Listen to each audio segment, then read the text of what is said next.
الحمدللہ رب العالمین والعاقبۃ للمتقین والصلاۃ والسلام علی اشرف الانبیاء والمرسلین نبینا محمد وعلی آلہ وصحبہ اجمعین ومن تبعہم بإحسان الی یوم الدین، اما بعد۔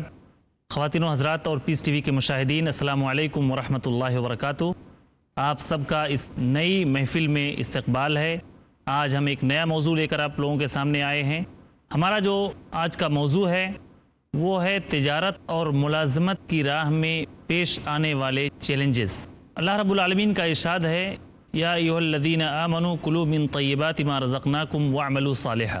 اکل حلال کی ایک مسلمان اور مومن کی زندگی میں بے پناہ اہمیت ہے، لیکن آج جس ہم ماحول اور معاشرے میں جی رہے ہیں وہ تمام شرعی حدود و قیود سے آزاد ہو چکا ہے۔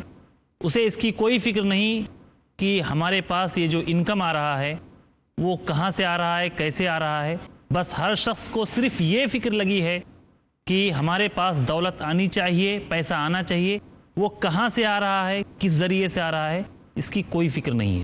مادیت کے اس زمانے میں جہاں پر لوگ پورے طور پر شرعی بندھنوں سے آزاد ہو گئے ہوں، ایک مومن ہر حال میں، ہر معاشرے میں، ہر سماج میں اس بات کا پابند ہے کہ وہ اللہ رب العالمین کے بتائے ہوئے قانون کے مطابق ہی جیے، اسی کے بتائے ہوئے قانون کے مطابق ہی اپنی زندگی گزارے، اس کا ایک ایک دانہ، اس کا ایک ایک پیسہ اللہ رب العالمین کے بتائے ہوئے طریقے کے مطابق ہو۔ آج کا جو ہمارا موضوع ہے وہ انتہائی اہم ہے، اور ہر مسلمان، چاہے وہ مسلم دنیا میں جی رہا ہو یا غیر مسلم دنیا میں، ان رکاوٹوں کا، ان پریشانیوں کا سامنا کر رہا ہے جو اسے ملازمت اور تجارت کی راہ میں بار بار روزانہ ہر قدم پر پیش آتے ہیں۔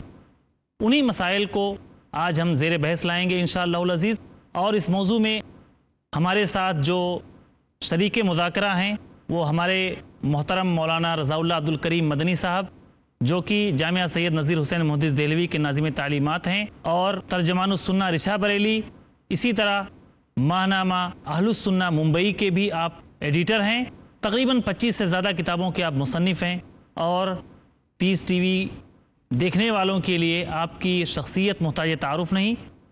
ہمارے بائیں سائیڈ میں ہم سے قریب مفتی پنجاب مولانا فضل الرحمن ہلال عثمانی قاسمی حفظہ اللہ تعالی ہیں، مشہور مصنف، مشہور داعی، اور مالیار کوٹلہ پنجاب میں اسلامک سینٹر دارالسلام کے آپ فاؤنڈر اور ڈائریکٹر ہیں۔ آپ کے بھی پروگرام روزانہ پیس ٹی وی کے مشاہدین کے لیے پیش کیے جاتے ہیں۔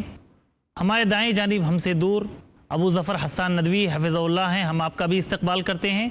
آپ بھیونڈی سے تشریف لائے ہیں، وہاں پہ جمیعت المسلمین کے آپ صدر ہیں، اور جامعہ ازہر یونیورسٹی سے آپ نے ایم اے کیا ہے۔ پیس ٹی وی کے آپ بھی مستقل مقرر ہیں۔ بائیں جانب تھوڑا ہم سے دور مولانا عبدالہادی عمری حفظہ اللہ ہیں، ہم آپ سب کا استقبال کرتے ہیں۔ شیخ لندن سے تشریف لائے ہیں، اور وہاں پر آپ مجلس القضاء الاسلامی برطانیہ کے صدر ہیں، اور ماہنامہ صراط مستقیم برمنگھم کے آپ ایڈیٹر ہیں۔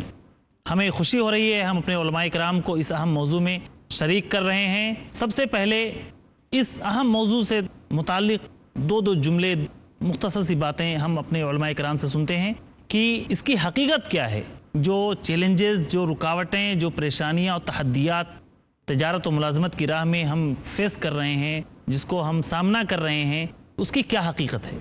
جی شیخ رضا اللہ عبد الکریم صاحب۔ الحمدللہ والصلاۃ والسلام علی رسول اللہ۔ تجارت اور ملازمت دو ایسے ذریعے ہیں جس سے انسان اپنی زندگی، اپنے بچوں اور خاندان کی بہتر اور عزت کی روزی کمانے کے ذریعے سمجھتا ہے، اور کسی نہ کسی صورت میں وہ مجبور ہے کہ ان میں سے کوئی نہ کوئی ذریعہ وہ اختیار کرے۔ لیکن زمانے کے حالات جس طرح سے تبدیل ہوئے ہیں، ان میں ایک مسلمان کے لیے جو اکل حلال کھانا چاہتا، اس کے لیے بڑی دشواریاں اس میں بڑھتی جا رہی۔ ان کمپنیوں کی جانب سے، ان حکومتوں کے نظام کی جانب سے، جو حکومتیں اپنے ملک میں رہنے والوں کے لیے نئے نئے قوانین بغیر اس بات کی پرواہ کیے ہوئے کہ ان قوانین کا آسمانی مذاہب سے کس قدر تعلق ہے اور کس قدر اس کی ضرورت ہے، بناتی رہتی ہے۔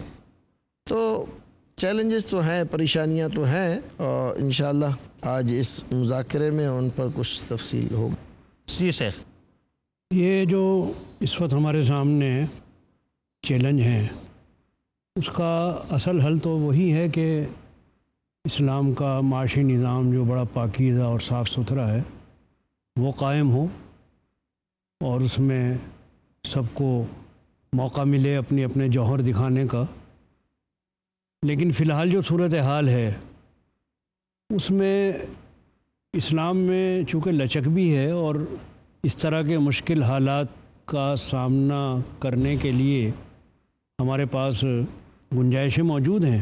اپنی حد تک جہاں تک آدمی بچ سکتا ہے بچ کر کوشش کر سکتا ہے، اور اتنا ہی ہم اللہ کے یہاں مسئول بھی اتنا ہی ہیں۔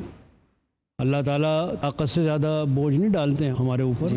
تو ان حالات کو بدلنے کی کوشش کرتے ہوئے ہم فی الحال یہ راستہ نکال سکتے ہیں کہ اپنی حد تک ہم ایسی شکل اختیار کریں کہ حرام راستہ ہم نہ اختیار کریں، حلال روزی ہمیں مل جائے، اور جہاں ہم مجبور ہیں وہاں اللہ کو بھی معلوم ہے اور ہم بھی جانتے ہیں اضطرار کی حالت میں اللہ تعالیٰ نے گنجائشیں رکھی ہیں۔ جی ابو ظفر صاحب، کچھ تمہیدی کلمات، کچھ تمہیدی جملے اس موضوع کے تعلق سے۔ بسم اللہ الرحمن الرحیم۔ دیکھیے، معاش و معیشت یہ انسان کے لیے ناگزیر ہے، اور اس پہ اسلام کی ایک مکمل رہنمائی ہے کہ معاش حاصل کیا جائے، کیسے حاصل کیا جائے، اور معیشت بڑھتی جائے تو کیسے بڑھتی جائے۔ اسلام میں اور غیر اسلام والوں میں فرق یہ ہے کہ غیروں کے یہاں کوئی پابندی نہیں ہے، ان کے یہاں ذرائع آمدنی کوئی بھی ہو چلتا ہے، ہمارے یہاں نہیں چلتا۔ ہمارے یہاں زراعت ہے، زکوٰۃ ہے، صدقات ہیں، عطیات ہیں، ہبہ ہے، تجارت ہے، ملازمت ہے، یہ ہماری آمدنی کے ذرائع ہیں۔ اوروں کے یہاں سود ہے، شراب کا کاروبار ہے، ان کے یہاں بڑی وسعت ہے، ہمارا ایسے وسعت نہیں ہے۔ لیکن ان دونوں میں بھی، تجارت میں اور ملازمت میں، کچھ زحمتیں ہیں۔ تجارت کے اندر ایک بہت کھلا مسئلہ ہے تجارت کا، لیکن تجارت میں آپ جتنا اندر جائیں گے پیچیدگیاں بڑھتی چلی جائیں گی۔ جی شیخ، تھوڑا دیکھیے، اس سلسلے میں ایک بات تو بنیادی سب کے ذہن میں یہ ہونی چاہیے، ایک مشہور حدیث ہے، ان اللہ طیب لا یقبل الا طیبا، کہ اللہ تعالیٰ خود طیب ہیں اور وہی چیز قبول فرماتے ہیں جو بذات خود طیب اور پاکیزہ ہو۔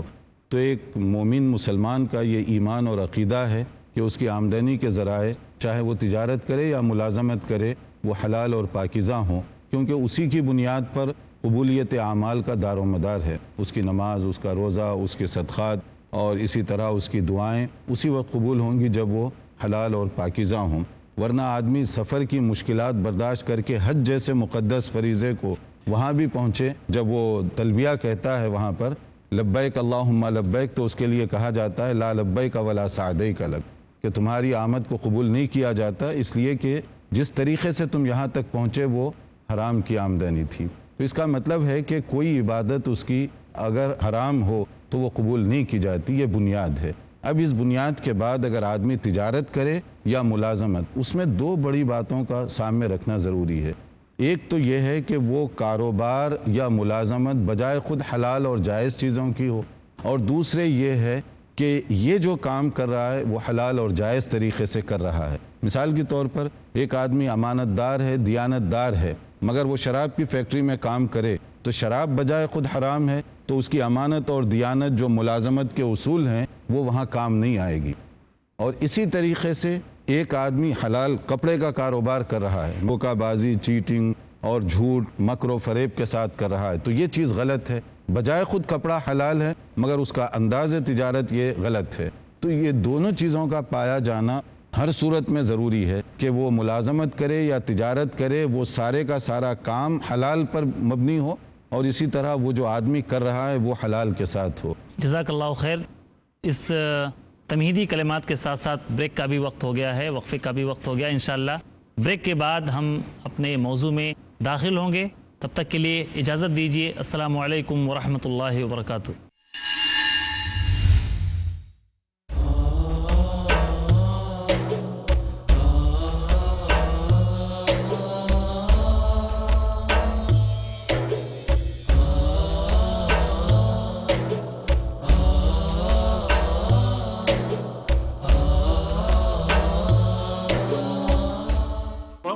صبر و استقامت کا مہینہ، ہمدردی و غم گساری کا مہینہ، گناہوں کی بخشش کا مہینہ، جہنم سے نجات کا مہینہ، ماہ رمضان۔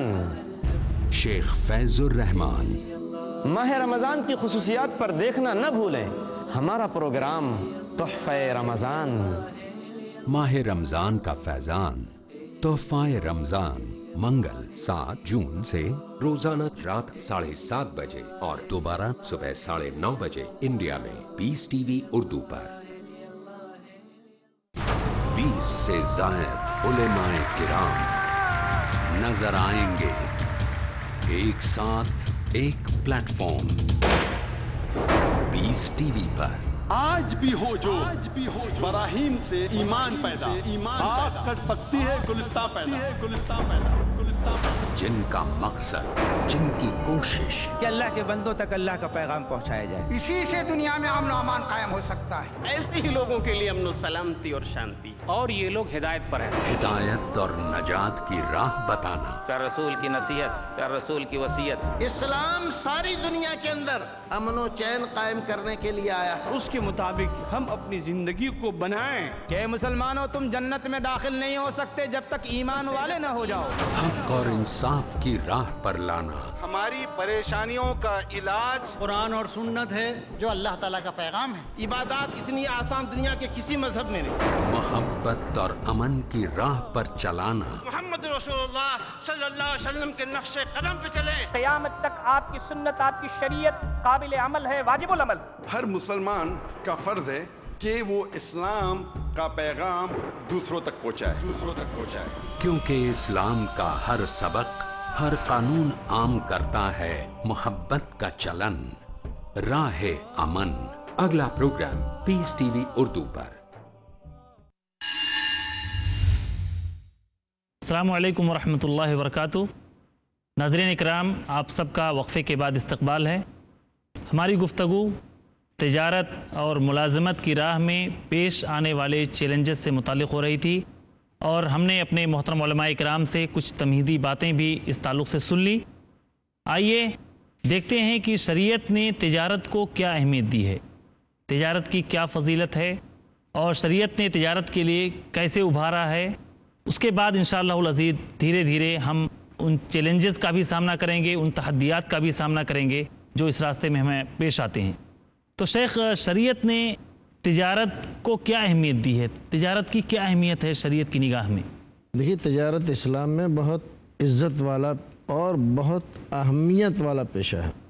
تجارت صرف یہ نہیں کہ عام لوگ کرتے ہیں، ہم لوگ تجارت کرتے ہیں۔ تجارت انبیاء کرام علیہم الصلوۃ والتسلیم نے کی ہے، صحابہ کرام رضوان اللہ تعالیٰ علیہم اجمعین نے کی ہے، اور بڑے بڑے امامان دین و مجتہدین نے اس پیشے کو اختیار کیا۔ اگر اس کی اہمیت نہ ہوتی اور یہ ان کے زمانے کے اعتبار سے اور ہر زمانے کے اعتبار سے اگر یہ مفید اور بہتر و عزت کا پیشہ نہ ہوتا تو ظاہر ہے کہ یہ حضرات نہ کرتے۔ تجارت میں آدمی محنت کرتا ہے، پیسہ لگاتا ہے، نیک نامی حاصل کرتا ہے۔ اگر مال اچھا ہے، کوالٹی بہتر ہے، دام مناسب ہے، تو دن دونی رات چوگنی ترقی کرتا چلا جاتا ہے، اور اسے خود اندازہ نہیں ہوتا کہ اتنی جلدی وہ کامیاب ہو گیا۔ لیکن اگر تاجر مال گھٹیا رکھے، بد اخلاقی برتے اور کوالٹی بھی گھٹیا رکھے تو وہ دنوں رات اس بات کا شکوہ کرتا رہتا ہے کہ بہت محنت کرتا ہوں، کچھ ہوتا ہی نہیں۔ مولوی صاحب تعویذ دے دیجئے، مولوی صاحب گنڈا دے دیجئے، مولوی صاحب کسی نے گھر باندھ دیا ہے، مولوی صاحب کسی نے تجارت باندھ دی ہے، ایسا ہو گیا ہے، ویسا ہو گیا ہے۔ تو تجارت بہت اہمیت کا پیشہ ہے، اور اس کو ہمیشہ عزت کی نگاہ سے دیکھا گیا، ہر سماج میں، ہر معاشرے اور ہر دین میں۔ اصل میں سمجھتا ہوں کہ تجارت کی ہو یا ملازمت کی، فضیلت اور برکت تو اپنی جگہ، اس کی جو پریکٹیکل شکل ہے وہ بہت زیادہ اہم ہے کہ اس وقت تجارت کیسے کی جائے۔ کیونکہ اس وقت چونکہ ہم ایک اوپن مارکیٹ میں رہتے ہیں، جیسے مولانا نے کہا ہے کہ سود ایک جگہ لیا جا رہا ہے، ایک جگہ شراب کا کاروبار کیا جا رہا ہے، اس کے لیے تو یہ چیز بہت آسان ہے۔ اب اس کے مقابلے میں آپ ان حرام چیزوں سے بچتے ہوئے کیسے تجارت کریں گے؟ اس پر ہمیں زیادہ توجہ دینی چاہیے۔ بلا شک و شبہ تجارت کا اپنا مقام ہے کہ نبی صلی اللہ علیہ وسلم نے تجارت کی۔ نبی صلی اللہ علیہ وسلم کے صحابہ کرام میں حضرت ابو بکر تاجر تھے، حضرت عثمان رضی اللہ عنہ تاجر تھے، حضرت عبد الرحمن ابن عوف رضی اللہ عنہ تاجر تھے، وغیرہ وغیرہ بہت سارے صحابہ کرام تاجر تھے۔ ائمہ کے اندر آپ دیکھیں گے امام ابو حنیفہ رحمۃ اللہ علیہ وقت کے ایک بڑے مشہور تاجر تھے، مگر ان کی جو تجارت ہے وہی اسلامی شریعت کے اطراف گھوم رہی تھی۔ چیلنجز اس وقت بھی تھے، اصل پوائنٹ یہ ہے جس پر ہمیں غور کرنا چاہیے کہ چیلنجز اس وقت بھی تھے۔ امام ابو حنیفہ رحمۃ اللہ علیہ کے زمانے میں دھوکہ بازی ہوتی تھی، ان کے زمانے میں تجارت کے نام پر لوگ مکر و فریب اور گھٹیا کوالٹی یہ ساری چیزیں کرتے تھے، لیکن انہوں نے اس معاشرے میں رہتے ہوئے دنیا کو ایک پاکیزہ ترین تصور پیش کیا اور اللہ تعالیٰ نے برکت عطا فرمائی۔ اصل میں اس میں پوائنٹ یہ ہے کہ اگر ہم حلال طریقے سے کریں گے تو یقیناً اللہ تعالیٰ برکت دینے والا ہے، مگر کرنے کے لیے کتنے لوگ آمادہ ہیں؟ نہیں، یہ تو اپنی جگہ ہے کہ خیر و برکت والی بات، لیکن آج جو تجارت ہے اب وہ تجارت وہ نہیں رہی کہ آپ ایک دکان لے کے بیٹھ گئے۔ آج تجارت کا انداز ہی بدلتا جا رہا ہے۔ جی بہت مختلف ہو گیا۔ اب جو تجارت کا رخ ہے وہ یہ نہیں ہے بڑے بڑے شو روم کھلنا ہے۔ آج سبزی بھی آپ کو ان شو روم میں ملے گی، آپ پھیری لگا کے سبزی نہیں ملے گی، آپ کو پیکٹ وہاں سے آئیں گے۔ گوشت بھی آج آپ کو اس طرح سے نہیں ملے گا۔ یہ جو تجارت کا ایک نیا رخ شروع ہوا ہے، اس میں ہمیں دیکھنا چاہیے کہ اس میں ہمارا کیا مقام ہے، اس لیے کہ آج چیلنج صرف اتنا ہی نہیں ہے کہ بے ایمانی اور ایمانداری کا، یہ تو ہر زمانے میں رہا ہے اور آج بھی ہے، لیکن آج تجارت خود بذات خود ایک چیلنج بن گئی ہے۔ جی یہ پہلو بہت اہم ہو گیا ہے، آج وہ پھیری لگا کے والا مسئلہ نہیں رہا ہے۔ تجارت کے علاوہ ملازمت کا بھی یہی ہے مسئلہ کہ چیلنج تو ہر جگہ موجود ہے۔ اگر آپ ملازمت کرنے کے لیے جاتے ہیں تو سود کی آمیزش تو ہے وہاں پر، کہ وہ حتیٰ کہ آپ دکان کے اندر بھی چلے جائیں ایک عام ورکر کی حیثیت سے، وہ دکان بینک سے قرض لی ہوئی ہے، یعنی اسی کی بنیاد پر اس کو چلا رہا ہے۔ تو قرآن مجید کی آیت کی زد میں تو وہ ملازم بھی آ گیا، وَلَا تَعَاوَنُوا عَلَى الْإِثْمِ وَالْعُدْوَانِ، اگرچہ کہ وہ جا کر بینک سے قرض نہیں لیا، لیکن ساری کی ساری دکان اسی پر چل رہی ہے، ساری کی ساری فیکٹری اسی پر چل رہی ہے جس کے اندر آپ ملازمت کر رہے ہیں۔ تو تجارت اور ملازمت دونوں کے لیے یہ چیلنج تو ہے اس وقت۔ تو ہر زمانے میں آج بھی ہے، لیکن سسٹم جو آج بدلا ہے اس میں کیا صورت ہوگی؟ اصل میں حرام چیزوں کی اس قدر کثرت ہو گئی ہے، یعنی ایک حلال چیز بھی انسان بیچنا چاہتا ہے، اس کی تجارت کرنا چاہتا ہے، تو بھی اس میں حرام کی بہت حد تک آمیزش ہو جاتی ہے۔ رشوت کا چانس ہے، نقلی سامان کا چانس ہے، یعنی آپ کی دکان پہ بھی حرام چیزیں لے کے لوگ پہنچتے ہیں۔ ایک دوا ہے اوریجنل ہے، کمپنی سے مل رہی ہے، دوسری نقلی دوائیں بھی آپ کو لے کر ورغلانے کے لیے، آپ کو رغبت دلانے کے لیے، زیادہ نفع کمانے کے لیے آدمی لے کے آتا ہے۔ تو مواقع اتنے زیادہ ہیں کہ یعنی حرام چیزیں آپ کے دروازے پہ دستک دے رہی ہیں آج۔ یہ بہت بڑا اس میں ہے نا کہ یاتی علی الناس زمان لا یبال المرء من این اخذ امن الحلال ام من الحرام۔ ایک ایسا دور آئے گا کہ لوگ یہ بادری نہیں کریں گے کہ کہاں سے ان کو مل رہا ہے، حلال طریقے سے یا حرام طریقے سے۔ تو یہ جو بات ہے کہ لوگ 2 نمبر کا مال بیچتے ہیں یا دوسری اس انداز سے کرتے ہیں، اصل میں اس کے علاوہ ہمارے پاس جو ہے ہرس اور لالچ، یہ ایک بنیادی فیکٹر ہے کہ چیلنجز کے ساتھ ساتھ ہماری اپنی طبیعت کے اندر بھی جو شیطانیت پیدا ہوئی، اللہ ماشاءاللہ۔ اب میں آپ کو بتاؤں کہ انٹرنیشنل مارکیٹ کے اندر بہت سارے لوگ جو مسلمان ہیں ان کو کانٹریکٹ کیوں نہیں ملتے؟ اس لیے نہیں کہ وہ حرام سے بچنا چاہتے ہیں، اس لیے کہ وہ حرام کرتے ہیں، نہیں ملتے ان کو۔ یعنی وہ جس کو کہتے ہیں کریلا نیم چڑھا والی بات ہے یہاں پر، کہ وہ حرام کر رہے ہیں اس لیے کہ ایک آدمی جو کانٹریکٹ دے رہا ہے وہ کہہ رہا ہے کہ یہ بے ایمانی کرتا ہے، یہ جو ہے کوالٹی مینٹین نہیں کرتا، سیمپل کچھ اور دکھا رہا ہے اور اس کے بعد جب آرڈر دیا جائے تو وہ سپلائی کچھ اور کر رہا ہے۔ اس کے مقابلے میں ایک آدمی جو کلمہ نہیں پڑھا مگر وہ ایمانداری سے تجارت کر رہا ہے، وہ آج بھی کامیاب ہے۔ تو اس کا معنی یہ ہوا کہ ایمانداری کی بنیاد پر کامیابی کے چانس آج بھی موجود ہیں۔ بہت سارے لوگ جو بڑی بڑی فیکٹریاں لا رہے ہیں وہاں پر ایک کوالٹی کنٹرولر کو بٹھایا ہوا ہے تاکہ ہم اپنے جو سامان وغیرہ ہے اس کے اندر اپنی کوالٹی کے ساتھ کوئی کمپرومائز نہیں کریں گے، لیکن ہمارے بہت سارے لوگ اس کی توجہ نہیں دیتے۔ جی بالکل بالکل۔ شیخ ابو ظفر صاحب، آپ کی نگاہ میں سب سے بڑا چیلنج آج تجارت کی راہ میں کیا ہے؟ ہمارے ہاں جو ہم نے دین کو سمجھا ہے اس میں وہ خرید و فروخت جو غیب سے ہو، غیب سے مراد نہیں عدم واقفیت کی بنیاد پہ ہو، وہ جائز نہیں ہے۔ اور آج سب سے بڑا چیلنج یہی ہے کہ ساری خرید و فروخت غیب پہ ہو رہی ہے، ناواقفیت پہ ہو رہی ہے۔ مال آرڈر دیا ہے آپ نے، آپ تک پہنچتے پہنچتے 4 جگہ بک جاتا ہے۔ اور لے جاتا کوئی اور، آپ ہی بیچتے ہیں. 1 بیگھہ 2 بیگھہ 3، کسی کو مال نہیں معلوم. ایک مسئلہ، یہ بہت بڑا مسئلہ ہے. یعنی ایسا نہیں کہ اس کو ہم آسانی سے نظر انداز کر دیں. اب یہ کہنا کہ ملے گا ہی اس طرح سے، وہ نہیں. دوسری چیز، آج ہمارے ہاں مضاربت کی شکلیں جو ہیں وہ کلی طور پر جا کے سود سے مل گئی ہیں. ہمارا جو مطلب کہنا کہ کوالٹی کنٹرول، ہمارا شرعی کنٹرول نہیں ہو پا رہا ہے مضاربت کے اوپر. ہمارا ایک آدمی بیٹھنا چاہیے جو لوگ چاہتے ہیں مضاربت کو اصول پہ کاروبار کرے، وہ نہیں کر پا رہے ہیں. تیسری چیز ہمارے ہاں جو بڑی خطرناک ہو رہی ہے کہ ہم غیر شعوری طور پر اس نظام کو قبول کر رہے ہیں جو سود کے اوپر قائم ہے.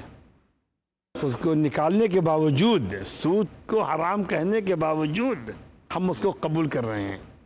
ہمارے ہاں یہ مشقتیں ہیں. سودی نظام کی ناکامی آہستہ آہستہ سامنے آتی جا رہی ہے، اور اس وقت حالت یہ ہے کہ جو ماہرین ہیں معاشیات کے، وہ اس بات پر تقریباً متفق ہو گئے ہیں کہ یہ موجودہ سسٹم کسی وقت بھی تاش کے پتوں کی طرح بکھر جائے گا. بکھر رہا ہے، شروع ہو گیا، اس کا بکھراؤ شروع ہو چکا ہے.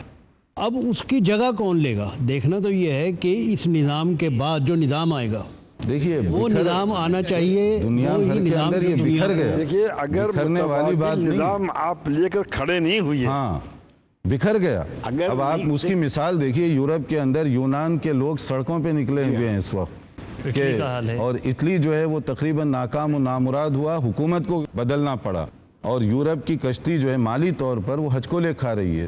دیکھیے ربا ہی کا مسئلہ نہیں ہے شیخ، جی، ربا کے علاوہ بھی بہت ساری چیزیں. دیکھیے ہمارے ہاں بہت سارے تاجروں کا ایک طرح سے اگر یوں کہا جائے کہ ایمان بن گیا ہے، جب تک کم نہیں تولیں گے تب تک فائدہ نہیں ہوگا، تب تک مکسنگ نہیں کریں گے اعلیٰ کوالٹی میں گھٹیا کوالٹی ملا کر، تب تک فائدہ نہیں ہوگا، اور جب تک اس میں ہیرا پھیری سے کچھ کام نہیں کریں گے تب تک کوئی فائدہ نہیں ہوگا. یہ بتائیے اس میں تو کسی نظام کا دخل نہیں ہے، تو ایمان کی کمزوری ہے. ہمارا ایمان گڑبڑ ہو گیا ہے، اللہ تعالیٰ پر بھروسہ ہی نہیں رہا، اور ہم گویا کہ مسلمان ہو کر اس بات کو کنڈم کر رہے ہیں کہ حلال طریقے سے جو شریعت نے بتلایا، جو اللہ اور اس کے رسول بتلا رہے ہیں، اس طریقے سے اگر ہم کاروبار کریں گے تو ہم کاروبار میں وہی ہرس اور لالچ ہے، اور ہرس اور لالچ کی وجہ سے آدمی حرام اور حلال کی جو ہے وہ پرواہ نہیں کر رہا ہے. اس میں صرف تجارت کا ہی نہیں، ملازمت آپ نے جو کہی ہے، ملازمت کے اندر بھی آپ دیکھیں، آپ ایک اشتہار دے کر دیکھیں کسی ہنر کے اعتبار سے کہ آپ کو ایک مسلمان کی جو درخواست ملے گی اس کے اندر جو صلاحیتیں ہوں گی اس کے مقابلے میں 4 گنا زیادہ ایک غیر مسلم کی صلاحیتیں ہیں. آپ خود کس کو منتخب کریں گے؟ مان لیجیے آپ کی اپنی فیکٹری ہے اور آپ چاہتے ہیں کہ اس فیکٹری کا کسی کو مینیجر بنائیں، اور مینیجر کے لیے آپ نے ایک معیار مقرر کیا، اور اس معیار کے مطابق آپ کس کی درخواست پر نظر کریں گے؟ جو زیادہ تجربے کار ہوگا، جو زیادہ تجربے کار، جو زیادہ اسکل ہوگا. تو ہمارا یہ شکوہ کرنا کہ شاید مسلمان ہونے کی وجہ سے ہم پیچھے ہیں، یہ شکوہ درست نہیں ہوگا. اس کا مطلب یہ ہے کہ ہمیں 2 چیزیں چاہیے، ہنر مندی بھی چاہیے، اس کے ساتھ ساتھ ایمان اور امانت داری بھی چاہیے. دونوں چیزوں کی اگر کمی ہوگی تو پھر کام کیسے چلے گا؟ نہ کاروبار میں اور نہ ملازمت میں. ایک طرف ہمیں وہ ہنر اور کمال حاصل کرنا چاہیے، وہ صلاحیتیں حاصل کرنی چاہیے، ان صلاحیتوں کو روح بکار لانا چاہیے جو پروردگار نے ہر انسان کو دی ہے. اس کے ساتھ ساتھ دوسری چیز جو ہمارے پاس ہے، ایمان کی دولت، امانت داری، صداقت، جو حقیقت میں ہماری بہت بڑی دولت ہے، اس کے ساتھ ہم اگر کام کریں گے تو یقیناً کامیابی ملے گی. مفتی صاحب لیکن ایک بات کو ہم کلیہ نہیں کہہ سکتے کہ مسلمان کے پاس جو صلاحیت ہے وہ دوسرے لوگوں کے مقابلے میں کم ہے، یہ کوئی کلیہ نہیں ہے، عمومی جنرل. آپ یہ کہہ سکتے ہیں کہ 10 کا 20 کا آپ موازنہ کریں تو 100 میں سے 20 ایسے نکلیں گے، 50 ایسے نکلیں گے، یہ آپ ریشو رکھتے ہیں، لیکن سارے مسلمان ایسے نہیں ہیں. ہمیں کیا کرنا چاہیے؟ اپنی صلاحیتوں کو مزید بڑھانا چاہیے کہ جو ہمارے مقابل لوگ ہیں ان کے پاس جو صلاحیت ہو اس سے زائد اگر ہمارے پاس صلاحیت ہوگی تو ہم مارکیٹ میں اور میدان میں تب ہم ان کے برابر آ سکیں گے. چاہیے اپنے نوجوانوں کو بنسبت دیگر قوموں کے وہ ان کو زیادہ ٹرین کرے اور ان کو یہ بتلائے کہ تمہارا مقابلہ ساری دنیا سے ہے، تمہیں ساری دنیا سے اوپر، اتم، اچھا، بہتر اور اعلیٰ معیار کا بننا ہوگا، تبھی جا کر آپ. جزاک اللہ خیر. شیخ ہم یہاں پر گفتگو کا سلسلہ ختم کرتے ہیں. انشاءاللہ العزیز اپنی بات کو اگلے ایپیسوڈ میں بھی جاری رکھیں گے. امید ہے کہ آپ کو ہماری یہ گفتگو، ہمارے علماء کرام کے مشورے، ان کے علم آپ کے لیے مفید ثابت ہوں گے انشاءاللہ العزیز. اسی کے ساتھ ہم اختتام بزم کا اعلان کرتے ہیں. السلام علیکم ورحمۃ اللہ وبرکاتہ.